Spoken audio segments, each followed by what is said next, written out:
Il faut distinguer le baptême par immersion des croyants du baptême de Jésus. On ne naît pas de nouveau uniquement en recevant le baptême d'eau.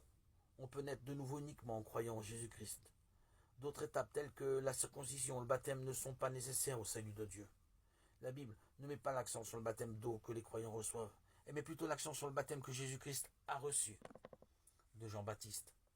En fait, nombre de versets de la Bible prouvent que le baptême de Jésus est indispensable et essentiel pour notre salut et que c'est l'acte de justice. C'est pour cette raison qu'il est cité au début des 4 évangiles.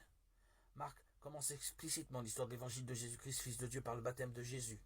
Jean écrit l'évangile en indiquant les dates, en se servant d'expressions comme le lendemain, 1,29, 3 jours après, 2,1, se basant sur le jour où Jésus a été baptisé. Le lendemain du jour de baptême de Jésus, Jean-Baptiste a attesté de la parole de Dieu. Voici l'agneau de Dieu qui enlève le péché du monde. Jean 1,29. Tous les péchés du monde ont été transmis à Jésus quand Jean l'a baptisé. Ensuite, il est mort sur la croix pour l'expiation de nos péchés, en disant « Tout est achevé ». Jean 19,30. Et il est ressuscité le 3e jour. L'apôtre Paul a dit « Je vous ai donc transmis en premier lieu ce que j'avais moi-même reçu, à savoir que le Christ est mort pour nos péchés selon les Écritures, qu'il a été mis au tombeau, qu'il est ressuscité le 3e jour selon les Écritures. » 1 Corinthiens 15, 3, 4. Les Écritures font référence ici à l'Ancien Testament. Comment un pécheur pouvait-il offrir un sacrifice pour être pardonné? Il devait poser ses mains sur la tête du sacrifice avant de le tuer. S'il avait omis de poser ses mains sur la tête de l'offrande, il ne pouvait être pardonné, car ce sacrifice aurait été illégal. L'apôtre Paul dit « Ignorez-vous que baptisés dans le Christ Jésus, c'est dans sa mort que tous nous avons été baptisés » Romains 6, 3. Être baptisé en Christ Jésus, c'est croire au baptême de Jésus, et non seulement à notre baptême d'eau.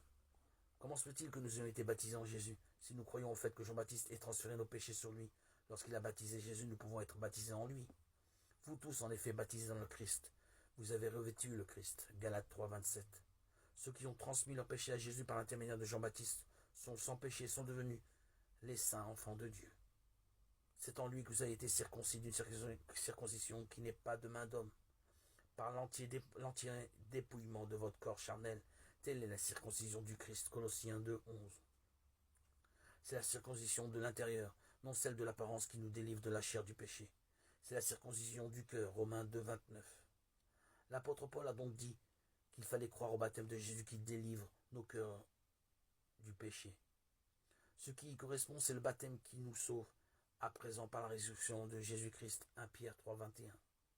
Le baptême est une figure qui nous sauve. Les gens du temps de Noé ont péri, car ils n'ont pas cru à l'eau. Aujourd'hui, si nous ne croyons pas à l'eau du baptême de Jésus, nous demeurons pécheurs, même si nous croyons en Jésus, et nous périrons également.